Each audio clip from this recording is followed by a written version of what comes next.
But I think so I guess when Tom reached out to me and just said, there was a powerful story that happened to me about 12 years ago. When I was in high school, I was a senior, and I had gone to a Young Life camp. And I was at the Young Life camp, and I had just gotten out of rehab for drugs. And I didn't believe I believed that God might be out there, but I didn't believe that Jesus was real.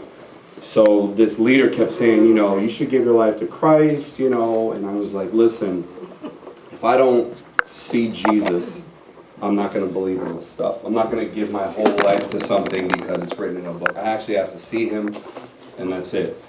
So he said, why don't you ask him to make himself real to you? So I was like, I never did that.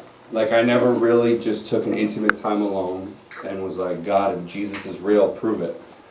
So, I left that camp. I graduated from high school. I'm with a friend of mine. He was an atheist, actually, and we're driving to the beach. It's like 12 o'clock at night in Stanford, and we go to this private yacht club which says, like, do not enter. And I asked him, I'm like, do you believe in Jesus? And he's like, don't talk to me about that. He says, I don't believe, and I don't want to talk about it. So I was like, we're graduating, blah, blah, blah. So I said, what, I'm going to go and pray, because it's important to me. I don't know where I am in my life right now. We're about to be adults. So I went off and I prayed by this rock in Stanford. And the mic is off. My voice is loud. Hello. Okay. All right. So I'm out by this rock. I say this prayer. I'm like, God, if you're real, now would be the time. At the moment I said that prayer, I would have believed in anything. I think I would have believed if the water rippled a little bit, but what happened was unbelievable. Up on a hill, up in the distance, my friend goes, there's these two men walking towards us. Like, immediately after I say the prayer, like seconds, my friend grabs me and goes, we've got to go. Now, my brother's a police officer in Stanford. He's just retired. He was the president. And I'm like, I'm not going to get in trouble. If it's cops, what are they going to do? Blah, blah, blah. So they come up to me and go, God sent us to you to tell you that Jesus loves you. Wow. And they have the Holy Bible in their hand. And it's kind of scary, though. So, I guess I kind of want to, it's funny. I heard somebody say, let the story tell the glory, but without preaching. But the scary part was I went 10 years astray after believing and seeing that miracle.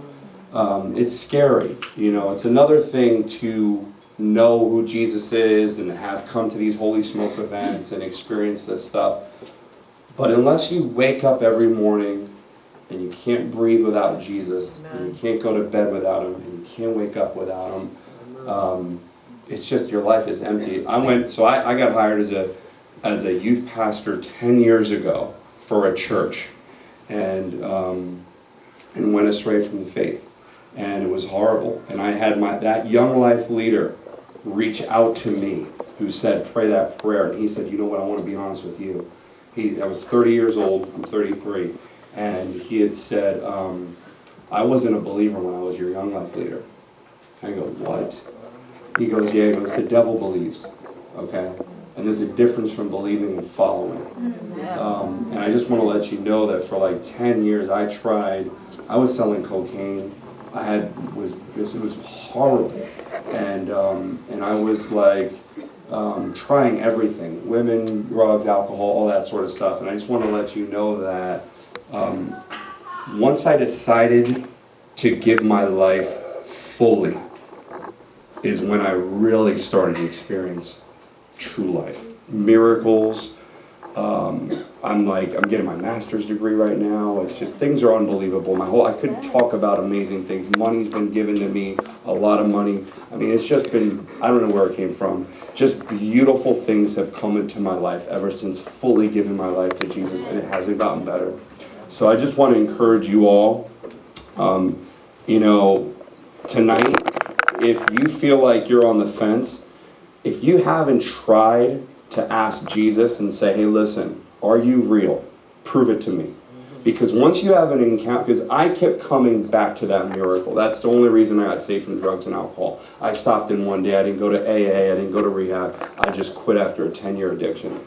And because I realized that that miracle was real, and I had to give my mentor reached out to me and said, give your life fully.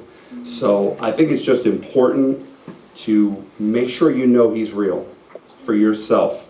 Once you know he's real for yourself, live your day, every day for him, dying to yourself. And I guarantee you, you're going to see a whole new life.